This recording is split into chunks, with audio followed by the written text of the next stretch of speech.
Hello everybody. তো যেমনটি তোমাদের বলেছিলাম যে কম্পালসারি ইংলিশ এবং বাংলার কিন্তু কন্টিনিউয়াস ক্লাস কিন্তু আমাদের ভিশন ডাব্লিউবিসিএস এর যে প্ল্যাটফর্ম রয়েছে সেখানে কিন্তু আসবে। তো আজকে আমাদের দ্বিতীয় নম্বর ক্লাস। এই ক্লাসের মধ্যে আমরা কি দেখব, এই ক্লাসের মধ্যে কিন্তু আমাদের যে ফ্যাকাল্টি আছে ম্যাম সামনা ম্যাম, তো উনি কিন্তু তোমাদেরকে আজকে বলবেন যে একটা ভালো পেশি কীভাবে লেখা যায়, ইম্পর্টেন্ট টিপস। যদিও এটা পেশির পার্ট 1, পার্ট 2টাও আসবে এবং প্র্যাকটিস পেশিও কিন্তু তোমাদের জন্য আসবে। এবং এই যে ক্লাসটা কিন্তু কমপ্লিটলি কিন্তু আমাদের পেইড কোর্সের কিন্তু ভিডিও। তোমাদেরকে বলেছিলাম যে আমি যখন কম্পালসারি বাংলা ইংলিশে ক্লাস, আমাদের কোর্সটা ইউটিউবে চলবে, কিছু ক্লাস থাকবে আমাদের পেইড কোর্সের থেকে নেব, কিছু আমি তোমাদের টপিক দেবো, কিছু ইটসেলফ আমার নিজস্ব অ্যানালাইসিস করা টপিক থাকবে, আমি নিজে তোমাদেরকে কিছু টপিক দেবো, পড়াবো এবং তোমাদেরকে টিপস অ্যান্ড ট্রিপস দেবো, এছাড়া তোমাদের প্র্যাকটিস করাবো। তো সব রকমই অ্যাজ এ হোল কিন্তু এই ভিডিও সিরিজটা কিন্তু থাকবে। 50 থেকে 100টা কিন্তু ক্লাস কিন্তু থাকবে। আজকে ক্লাস 2 কিন্তু হচ্ছে। ওকে, 2021-22 দুটোর জন্য ইম্পর্টেন্ট। প্রথম দেখো প্রেসি কীভাবে লিখতে হয়, তার জন্য কিন্তু ইম্পর্টেন্ট কতগুলো তোমাদের রুলস আছে যেগুলো মেনে চললে, বা কিছু ওয়ে আছে যেগুলো তোমরা যদি মেনে চলো তাহলে কিন্তু তোমাদের নাম্বার কিন্তু আউট অফ 40 অনেকটা বেশি কিন্তু ওঠে। ঠিক আছে, আমরা ম্যাক্সিমাম কী হয়, আমরা ওই প্রিলিমসের পরীক্ষা দিই, জিএস পেপারগুলো পড়ি, সেই ক্ষেত্রে কী হয় আমাদের কম্পালসারি বাংলা ইংলিশটা সেভাবে আমরা জানিই না কীভাবে লিখতে হয়, এবং কয়েকটা বাজার চলতে ওই গাইড বই নিয়ে নিই পরীক্ষার আগে, যদি প্রিলিমস কোয়ালিফাই হয় 2-একবার প্র্যাকটিস করে যাই, গতানুগতিক একটা মার্কস আসে।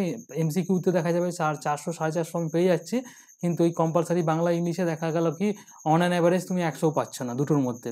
তো তাহলে কী হবে, তোমার কিন্তু মার্কস কমে যাচ্ছে, তার ফলে কিন্তু র্যাঙ্ক কিন্তু পাবে না। তো এখন কিন্তু তোমাকে সমান তালে এই যে পেপারটা রয়েছে এখানেও কিন্তু তোমাকে খুব ভালো করে ইম্পর্টেন্স দিতে হবে, এবং যেমন প্রিলি পড়ছো, যেরকম মেন্স পড়ছো, যেরকম অপশনালের দিকে তোমাদেরকে পড়তে হয়, সেরকম কিন্তু এই পেপারটাও পড়তে হবে। তাই জন্য কিন্তু আমাদের এই সিরিজটা আশা করি তোমাদের প্রচণ্ড কিন্তু হেল্প হবে। ভিডিওটা কিন্তু তোমরা উইদাউট স্কিপ করে ভালো করে দেখবে। এছাড়া তোমাদেরকে বলি, ভিশন ডাব্লিউবিসিএস এর কিন্তু প্ল্যাটফর্মে এখন বাংলা এবং ইংলিশে ব্যাচ 3 কিন্তু এনরোলমেন্ট চলছে। এখন কিন্তু মক টেস্ট প্লাস তোমাদের কোর্স দুটোই কিন্তু এর মধ্যে ইনক্লুড আছে। তোমরা কিন্তু প্রত্যেক মাসে 29 এবং 30 তারিখ লিখে কিন্তু আমাদেরকে পাঠাতে হয়। সমস্ত ডিটেলস কিন্তু এই ভিডিওর ডেসক্রিপশনে দিয়ে দিয়েছি। এছাড়া তোমরা আমাকে 9333111815 এই নাম্বারে আমাকে হোয়াটসঅ্যাপও করতে পারো। এবার তোমরা যেটা দেখবে সেটা হচ্ছে এই প্রেসি রাইটিং যে পুরো এন্টায়ার ক্লাসটা কিন্তু তোমরা ভালো করে দেখো। এছাড়া আরও দুটো পার্ট কিন্তু এর আসবে। ওকে, এনজয় করো ক্লাসটা। Hello students, so welcome to our first class on Prezi writing. This is class number 8th of descriptive English. আর যেরকম তোমাদের স্টার্টিংয়েই বলে দিয়েছি যে এবার থেকে আমরা প্রত্যেকটা টপিক ঘুরিয়ে ঘুরিয়ে প্র্যাকটিস করব। মানে sometimes will pick up translation, sometimes will pick up essay, আর সেটার মধ্যে আমরা সব রকম জিনিস যেগুলো রেলেভেন্ট সেগুলো ডিসকাস করব, প্র্যাকটিস সেশনসও রাখবো। সো সেই রকমভাবেই we have already done translation, we have done some classes on composition, and now we start with Prezi writing. এর কয়েকটা ক্লাস করার পরে আমরা একটা কম্পোজিশন রিভিশন ক্লাসও রাখবো। অ্যান্ড এটা করার একটাই রিজন যে এই ডিসক্রিপটিভ ক্লাসটা যাতে তোমাদের রিভিশন ক্লাস, তোমাদের প্র্যাকটিস ক্লাস আর তোমাদের এমনি জেনারেল ইনফরমেশন ক্লাসও হয়ে যায়। আর জাস্ট বিফোর মেন্স তোমাদের আর ডিসক্রিপটিভ রাইটিং ইংলিশ প্র্যাকটিস করতে হবে না। whatever you study and practice in this class will be enough for you, আর তার সাথে সাথে তোমরা নিজেদের যা যা প্র্যাকটিস করো সেটা চালিয়ে যাও, so that we can improve our marks a lot এইবার। ঠিক আছে, so with that let's begin with the first class on Prezi writing. This is a class on basics, so be very careful, কারণ Prezi writingটা যেহেতু আমরা জানি যে ভীষণ tough হয়ে যাচ্ছে আস্তে আস্তে করে, দ্য প্যাসেজেস যেগুলো দেওয়া হচ্ছে they are becoming a little tougher with time. So আমাদের ভীষণ we have to be on our toes for that. আমাদের প্রপারলি জানতে হবে কীরকম ফর্ম্যাট হয়, কী ভুল হয়, কী বেসিক গ্রামাটিক্যাল এরার্স হতে পারে, সেই রকমভাবে আমাদের নিজের গ্রামাটিক্যাল নলেজটাকে বেটার করতে হবে। So remembering all that, let's begin.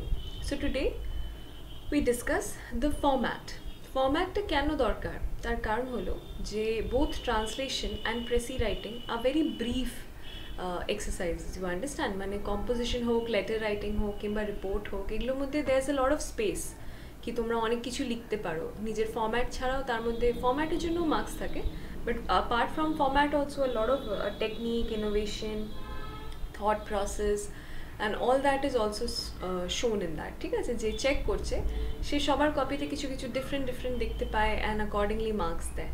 কিন্তু ট্রান্সলেশন আর প্রেসিতে কি হয় যে if you know it and if you know the proper structure, proper format, তাহলে কি হয় যে ইফ ইউ রাইট ইট তো সবার কপি অলমোস্ট সিমিলার হবে। And on that the exam যে চেক করছে সে মার্কসটা পুট করতে পারবে, ঠিক আছে? So that's why it is very important to understand কি এটার মধ্যে ফর্ম্যাটটা কি, যাতে আমরা এটার মধ্যে কোনো রকম মার্কস লুজ না করি। মানে অবভিয়াসলি একদম 40-তে 40 তো দেওয়া হবে না, but so that we can score at least 30+ or maybe 25+, 25 to 30, তার আমাদের চেষ্টা এটাতে করতে হবে। Okay, so with that let's begin. How to understand the format of precis, ঠিক আছে? প্রেসির আমরা এখন ফর্ম্যাট দেখছি, কারণ এমনি তো আমরা জানি এক্সামিনেশনে আমাদের ওই ব্লক দেওয়া একটা শিট দেওয়া হয় যার মধ্যে প্রেসি রাইটিংয়ের আমাদের ওয়ার্ডস ফিল করতে হয়। সো ওইটাও কীভাবে ফিল করতে হবে will discuss in the next few slides. First of all let's understand what is precis writing, ঠিক আছে? If you wanted to describe what happens in a study in Scarlet in 5 to 10 lines, how would you write it? A Study in Scarlet is a story by Arthur Conan Doyle. It's a Sherlock Holmes story. কিন্তু তোমরা যদি এটা নাও পড়ে থাকো, তোমরা যে কোনো একটা গল্প নিয়ে নাও। ফর এক্সাম্পল তোমরা হ্যারি পটার যদি পড়ে থাকো, ঠিক আছে, বা লর্ড অফ দ্য রিংস, বা তোমরা যে কোনো উপন্যাসই বাংলায় ভাবতে পারো। But because we are studying here English descriptive writing, তো তোমরা যে কোনো একটা ইংলিশ নভেল যেটা তোমরা পড়েছো তার ব্যাপারে ভাবতে পারো, ঠিক আছে? অ্যান্ড নাও থিঙ্ক কি যদি তোমাকে কেউ বলে যে আমি তো বইটা পড়বো না, তুমি কি আমাকে বলে দেবে কি লেখা আছে এই বইটাতে? তো তুমি যদি বইটা যা লেখা আছে সেটাকে তাকে 2-3 পেজে বলার চেষ্টা করো, তাহলে যে বইটা পড়তে চাইছে না সে ওই 2-3 পেজ পড়ারও তার ইচ্ছা হবে না, ঠিক আছে? So what precis writing deals with and what summarisation actually is কি তোমরা অত বড় নভেলটাকে বা অত বড় শর্ট স্টোরিকে বা স্টোরিকে তোমরা ছোট করে ফেলো। 5-10 লাইন্সে যদি তোমরা ওটার স্টোরিটা বলতে পারো, তাহলে তোমরা ওর মধ্যে কী কভার করবে? You'll cover to describe an entire story in short, you will specifically talk about the main events or highlights and wrap it up, ঠিক আছে? এর মনে করো স্টাডি ইন স্কারলেটে শার্লক হোমস কি ডিডাকশন করলো, কি আগে আমরা ডিসকাস করবো কি ইভেন্ট হলো, তারপরে শার্লক ওর মধ্যে কি ডিডাকশন করলো, and you know how the resolution panned out. That is how we'll summarize a study in Scarlet. Similarly, তোমরা যে কোনো ইংলিশ নভেল নিয়ে নাও আর নিজের মনের মধ্যে ভাবো কি তার যদি একটা ছোট্ট সামারি দিতে হয় এক প্যারাগ্রাফের কাউকে, তো তুমি ওর মধ্যে থেকে কী ইভেন্টস ওঠাবে, ঠিক আছে? আর ইভেন্টসগুলো এমন হতে হবে যাতে তোমার ওই স্টোরিটাও স্পষ্ট বোঝা যায় যে ঠিক আছে এই স্টোরিটা এইটার উপরে ডিল করছিল, and this is how the story began, this is how the story went to its climax, and this is how the story was resolved in the end, ঠিক আছে? This is the theme that we have to practice for Pressy writing as well. Pressy writing এ যে প্যাসেজটা দেওয়া আছে সেই প্যাসেজটাকে ছোট করে দেওয়ার মানে এটা নয় যে তোমার যা লাইন ভাল লাগছে ওর মধ্যে ওই দুটো লাইনকে তুমি প্যাসেজটার মধ্যে একটুখানি প্যারাফ্রেজ করে লিখে দিলে। No, that will be wrong, not wrong, কারণ ইংলিশ ডিসক্রিপটিভ ইংলিশে একদম 0 তো দেবে না, কিন্তু ওই আর কি যে তোমাকে ওর মধ্যে অনেকটাই কম নম্বর দেবে, because that is not precis writing. Precis writing মানে হলো প্রেসি রাইটিং সব কিছুরই করা যায়। মনে করো এখানে আমি 3টে পয়েন্টস লিখেছি, তোমাকে যদি বলি যে এই 3টে পয়েন্টসের একটা 2 লাইনের সামারাইজেশন দাও, you will be able to do it. What will you write? That if I want to describe study in Scarlet in 5 to 10 lines, I would write about the main events and highlights. And next line you will write, this is a essential writing skill. এখান থেকে তুমি essential writing skill এর জায়গায় অন্য কিছুও লিখতে পারো, and very important for exams. শেষ, this is exactly what Pressy writing is. যেটা আমি তোমাদের এখন ডিটেইলে এখানে বোঝানোর চেষ্টা করছি ওটাকে 2 লাইনে বোঝানো যায়, ঠিক আছে? So this is how Pressy writing works. এবার প্রেসি রাইটিং অনেকের কাছে কিন্তু খুব ইজি, কিন্তু যে আমরা ওটাকে ইংলিশে করার চেষ্টা করি বা যে ভাবি ওটাকে ইংলিশে আমাদেরকে ডিসক্রিপটিভ রাইটিংয়ে করতে হবে, ভয় পেয়ে যায়। আমরা যতজন কখনো না কখনো কোনো পরীক্ষাতে, যে কোনো পরীক্ষা, সে ইউনিভার্সিটি পরীক্ষা হোক, স্কুলের পরীক্ষা হোক, তার মধ্যে আমরা যখনই কোনো আনসার লিখেছি, অলওয়েজ রিমেম্বার কি সেখানে কিন্তু আমরা এক রকমের প্রেসি রাইটিংয়ে কিন্তু করেছি। কিভাবে? এবার মনে করো তোমাকে হিস্ট্রিতে একটা প্রশ্ন দেওয়া হয়েছে যে তুমি ফর এক্সাম্পল তুমি গান্ধীর থটসের ব্যাপারে কিছু লেখো, ঠিক আছে? Right about the thoughts and principles of Mahatma Gandhi. এবার যারা এই কোয়েশ্চেনটা প্রিপেয়ার করে এসছো, তোমরা সব পড়েছো, তার সত্যাগ্রহ, তার non violence, ahimsa, truth, dharma, and all these things you have read. But are you going to write the entire thing for say a 10-15 marks question? You won't, কারণ তাহলে তুমি শুধু ওই প্রশ্নটাই লিখে আসবে, অন্য প্রশ্নগুলো থেকে যাবে। সেইখানে কিন্তু তুমি এক্স্যাক্টলি প্রেসি রাইটিংই করেছো, তুমি যেটা পড়ে এসছো সেটা মহাত্মা গান্ধীর থটস অ্যান্ড প্রিন্সিপালসের ব্যাপারে, সেটাকে তুমি কিন্তু ছোট করলে, ওখানে ছোট করে ওটাকে 10-15 মার্কসের উপযুক্ত করে ওখানে লিখে এলে। That is exactly what precis writing is. তুমি যেটা পড়লে সেটাকে তুমি ছোট কী করে করতে পারো, কিন্তু ছোট করেও তার মধ্যে যেটা তুমি বলতে চাইছো, যেটা তুমি শিখেছো বা যেটা পড়ে এসছো, সেটা যাতে ওখানে শো হয়। This is what precis writing is. Always remember this. সবসময় এরমভাবেই ভাববে। যদি খুব ডিফিকাল্টও একটা প্যারাগ্রাফ চলে আসে, তোমার কনসেন্ট্রেশনটা কিন্তু এই জিনিসটার উপরে থাকার কথা নয় যে এটাকে ছোট কিভাবে করব। ছোট করার উপরে কনসেন্ট্রেশন থাকলেই আমরা ভুল করি, সেটা হলো যে আমরা ওখান থেকে কিছু লাইনস উঠিয়ে সেগুলোকে প্যারাফ্রেজ করে ওখানে লিখে দিই, সেটাতে মার্কস লুজ হয়। প্রথম তোমার যেটা কনসেন্ট্রেট যেটার উপরে করা উচিত সেটা হলো যে ভালো করে প্যারাগ্রাফটাকে বোঝো। তার জন্য প্যারাগ্রাফটাকে একবার পড়ো, দুবার পড়ো, understand what is the paragraph talking about, ঠিক আছে? অ্যান্ড দেন নিজের ওয়ার্ডসে মেক এটা শর্ট সামারাইজেশন, মানে 2 লাইনের বা 3 লাইনের ডিপেন্ডিং অন যে প্যাসেজটার কত লেন্থ ছিল, একটা সামারাইজেশন করে ফেলো। That is what precis writing is, and that is what is going to fetch you more marks. Okay, so we understood. Now we know that Prezi writing is a common and essential writing skill that is applicable in multiple areas and is an important topic for exams. এবার important topic for exams তো ঠিকই, কিন্তু Prezi writing তোমাদের পরেও অনেক help করবে। অনেক সময় কোনো বড় কিছু পড়ে তার থেকে একটা রিপোর্ট তৈরি করতে হয়, বা তোমরা অনেকেই যারা অ্যাডমিনিস্ট্রেটিভ পোস্টে চাকরি করবে, এরকম অনেক সময় হবে যে তোমাদের কিছু ড্রাফট করতে হবে, কোনো রিপোর্ট লিখতে হবে, কোনো লেটার কাউকে লিখতে হবে, তারপরে তোমাদের হয়তো কিছু দেওয়া আছে তার একটা সামারাইজেশন তোমাদের কাউকে পাঠাতে হবে। That's why this descriptive writing English skills are that important, not just in English, বাংলাতেও যেটা তোমরা করছো সেটাই তোমাদের পরে দেখবে অনেক কাজে দেবে। সেই জন্য এগুলোকে ভালো করে শিখে নেওয়া দরকার। তো প্রেসিটা বুঝতে পেরেছো? So now let's move forward and talk about the format that is going to be followed in that block করে যে পেপারটা তোমাদের দেওয়া হয়, তার মধ্যে 1/3 of the number of words that you have counted. First of all, count the words. কার ওয়ার্ডস? তোমাদের যে প্যারাগ্রাফটা দেবে তার ওয়ার্ডসগুলোকে কাউন্ট করে ফেলো, ঠিক আছে? After you have counted the words, see কত ওয়ার্ডস হচ্ছে। ফর এক্সাম্পল 100 ওয়ার্ডসের একটা প্যাসেজ দেওয়া আছে, এক্স্যাক্টলি 100 তো হয় না মোস্টলি, বাট যাই হবে জাস্ট কাউন্ট দ্য ওয়ার্ডস। যদি তোমার কাছে অনেক সময় থাকে, যেটা মোস্টলি থাকে কারণ অনেকটাই সময় পাও তোমরা, সেইখানে তোমরা কাউন্ট করে নাও প্রপারলি কতগুলো ওয়ার্ডস আছে। যদি 100টা ওয়ার্ডস হয় তার এক্স্যাক্টলি 1/3 করে নাও। কত হয় 1/3? About 33. So 33 to 35 words এর মধ্যে now you will have to do the summarization. Write a summary using 1/3 of the number of words. Now this is the only rule of Prezi. ঠিক আছে? হ্যাঁ, আরও কয়েকটা ছোটোখাটো রুলস আছে, কিন্তু সেগুলো আমি তোমাদের অলরেডি এক্সপ্লেন করে দিয়েছি। ফর এক্সাম্পল তোমাদের এটা মনে রাখতে হবে যে প্রেসিতে কখনোই যা লেখা আছে এক্স্যাক্টলি সেটা টুকবে না, ঠিক আছে? দেন এক্স্যাক্টলি মানে মনে করো যেটা বললাম যে 2টো লাইন ভালো লাগলো, মনে হলো এটার মধ্যেই তো প্যাসেজের পুরো যেটা বলছে থিমটা দেওয়া আছে, বলে ওইটাই এখানে লিখে দিলাম। No, you have to write it in your own words. Even যদি সত্যি এটা হয় যে পুরো প্যাসেজের থিমটা 2টো লাইনের মধ্যে আছে, still you will have to paraphrase that line. Exactly ওটা লিখবে না কিন্তু, ঠিক আছে? This is also a rule, but this is the most important rule of precis writing, যে 1/3 ওয়ার্ডস ইউজ করতে হবে। এবার এটা ভীষণ হার্ড অ্যান্ড ফাস্ট রুল কিন্তু নয় যে না মানে 100 হয়েছে তো 33তেই শেষ করে দিতে হবে, সে সেন্টেন্সটা আর্ধেক থেকে গেলে অসুবিধা নেই, না সেটা নয়। ইংলিশে ম্যাথসের মতন একদম এক্স্যাক্ট রুলস না ফলো করলেও চলে। অবভিয়াসলি একদম ভীষণ ডাইভার্জ করে গেলেও প্রবলেম হয়। সেই জন্যই তোমরা দেখবে লেটার রাইটিং হোক বা রিপোর্ট রাইটিং হোক, যখনই তোমরা ফর্ম্যাট দেখবে একটা বইতে একরকমের ফর্ম্যাট আছে, অন্য বইতে স্লাইটলি ডিফারেন্ট ফর্ম্যাট আছে, কমপ্লিটলি ডিফারেন্ট পাবে না, বাট দেখো ডেটটা কোথাও উপরে লেখে, কোথাও নিচে লেখে, কোথাও সাবজেক্টটাকে ব্র্যাকেটসে লেখে, কোথাও সাবজেক্টটা নন ব্র্যাকেটেড লেখে।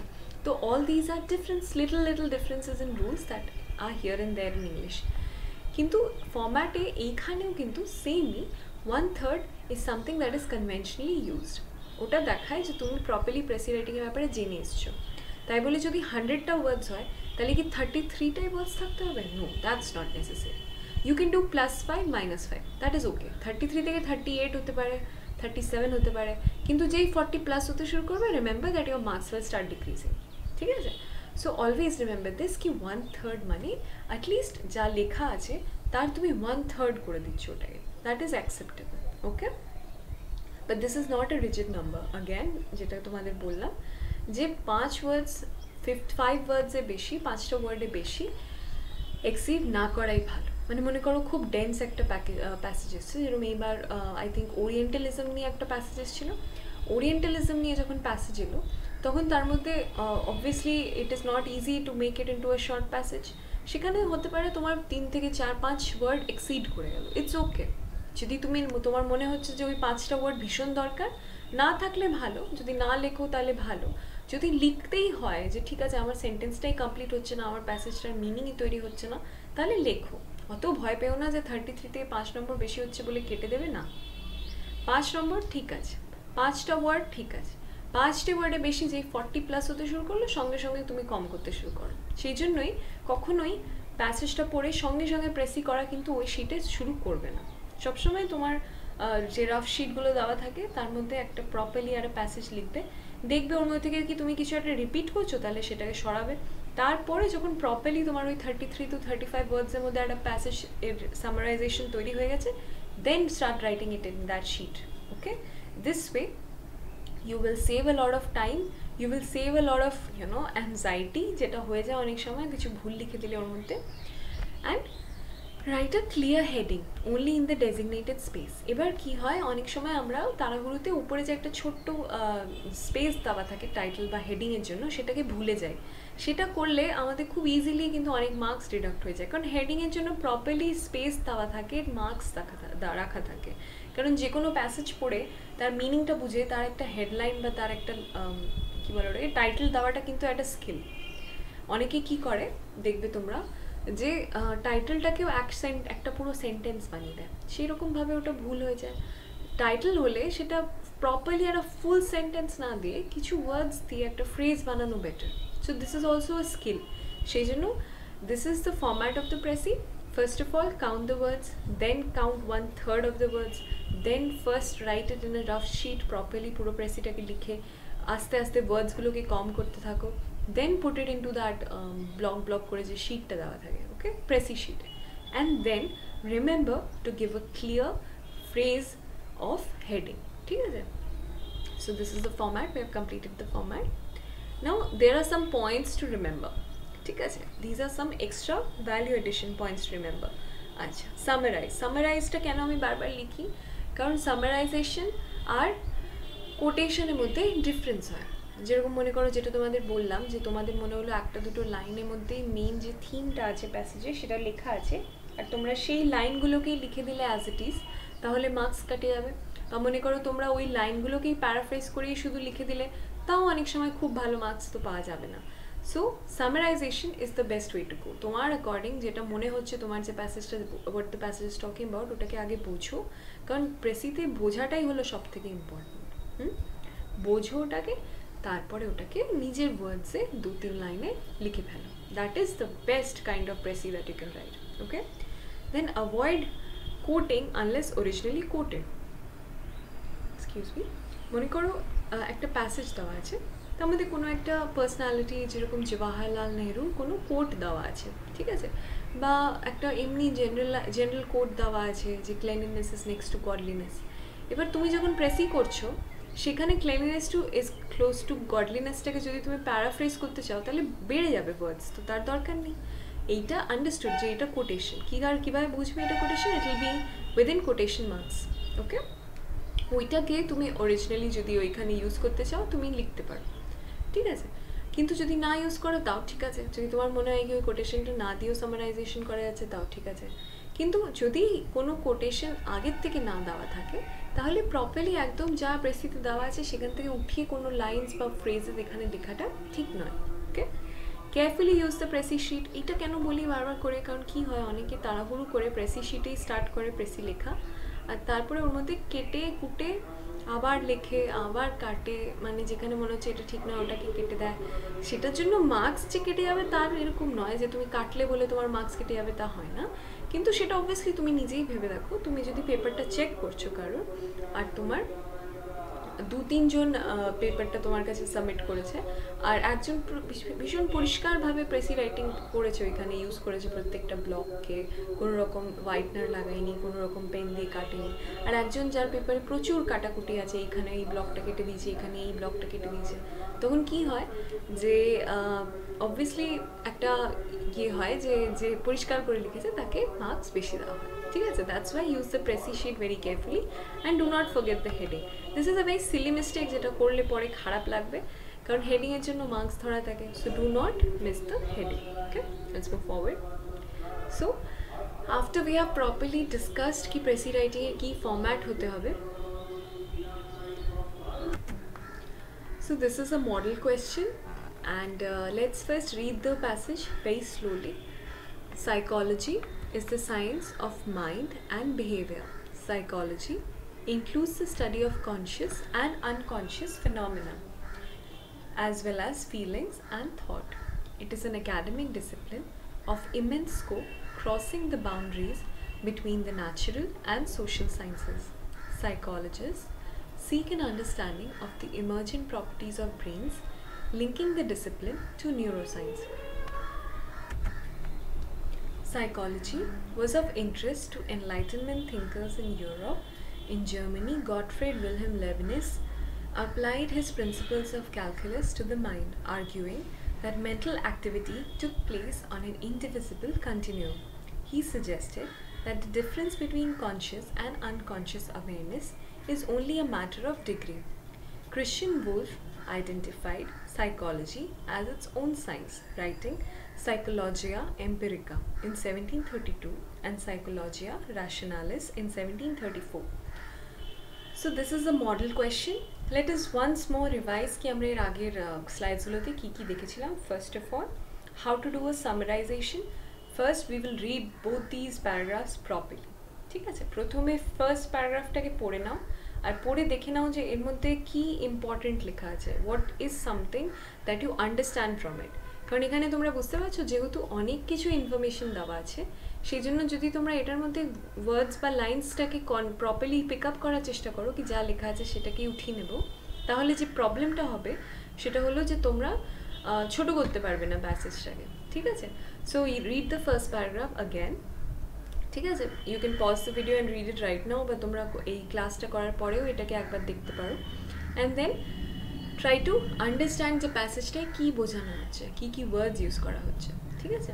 নেক্সট এখান থেকে 1 লাইন বা 2 লাইন বার করো। এখান থেকে যেহেতু বেশি নাম দেওয়া আছে, বেশি বুকসের নাম দেওয়া আছে, এখান থেকেও 2 লাইন বার করো। Now because this is the first practice of precis writing, এটাকে আমরা 1/3 করবো না, লেটস মেক ইট হাফ, ঠিক আছে? কারণ আমরা ছোট ছোট করে আস্তে আস্তে করে হাফ থেকে 1/3 নামবো। এটাকে হাফ করার জন্য আই উড সাজেস্ট কি তোমরা এখান থেকে 2 লাইন বার করো, ছোট ছোট 2 লাইন, আর এখান থেকে 2 লাইন বার করো, বা যদি তোমাদের মনে হয় 2 লাইনে এটা হচ্ছে না 3 লাইন বার করো, কিন্তু এখানে ওয়ার্ডসগুলোকে কাউন্ট করে নাও। Now see this is one method of counting words. You can count these words 1, 2, 3, 4, 5, 6, 7, and then count the number of lines 1, 2, 3, 4, 5, 6, 7, 8, 9, 10, 11, 12, 13. So এবার তোমরা করে 13 into 7 করে একটা প্রপার ফিগারে পৌঁছতে পারো যে this is the number of words that you have to use. And যদি সেরকমভাবে তোমাদের মনে হয় যে এইভাবে না করে একদম এক্স্যাক্ট নিতে চাও, তাহলে তুমি 91টা ওয়ার্ডস না ইউজ করে you can always properly count কি কত ওয়ার্ডস আছে, একটু বেশি বা একটু কম আসতে পারে, and then do 1/2 of it, মানে হাফ আমরা প্রথমে হাফ দিয়ে শুরু করি, পরে ক্লাসেসগুলোতে we will decrease it to 1/3, ঠিক আছে? So this is your model question. Hopefully তোমরা সবাই এটা প্র্যাকটিস করবে, অ্যান্ড এটা কিন্তু প্র্যাকটিস করাটা খুব দরকার, কারণ যদি তোমরা প্রত্যেক দিন আমি যে কোয়েশ্চেন্সগুলো দিই সেগুলো যদি প্র্যাকটিস না করো, তাহলে ওটাই হবে যে ডেসক্রিপটিভ ইংলিশের ক্লাসটা তোমাদের কমপ্লিট হয়ে যাবে, কিন্তু আফটার দিস যখন তোমরা এক্সামিনেশনের জন্য বসবে তখন দেখবে আবার ভয় লাগছে ডেসক্রিপটিভ ইংলিশকে নিয়ে। তার চেয়ে এখনই এই যে ছোটো ছোটো ক্লাসেসে পড়ে যে ছোটো ছোটো এক্সারসাইজেসগুলো আমি দিচ্ছি সেগুলোকে তোমরা প্র্যাকটিস করে ফেলো, তাহলে আর ডেসক্রিপটিভ ইংলিশের জন্য ভয় পেতে হবে না। যখন তোমরা পরীক্ষা দিতে যাবে তখন মনে হবে আরে এইগুলো তো আমরা আগেও করেছি, এইবারও হয়ে যাবে, আর ভয় লাগবেও না, আর মার্কসটাও বেড়ে যাবে। Okay, so with that we end this class. Hopefully তোমরা কিছু শিখতে পেরেছো। নেক্সট ক্লাসে আমরা ডিসকাস করব কি কি বেসিক গ্রামাটিক্যাল এরার্স হতে পারে। গ্রামাটিক্যাল এরার্সটা কেন দরকার? বিকজ আমরা প্রেসি রাইটিংয়ে আর ট্রান্সলেশনে দেখেছি যে যেহেতু ছোট ছোট ব্রিফ এক্সারসাইজ এগুলোর মধ্যে ভুল করলে যে মার্কসটা থাকে তার মধ্যে অনেকটাই চলে যেতে পারে। সেই জন্য গ্রামাটিক্যাল মিস্টেকস আর কমপ্লিট নো হিয়ার। তো পরের ক্লাসে দেখা হবে, সবাই খুব ভালো থেকো।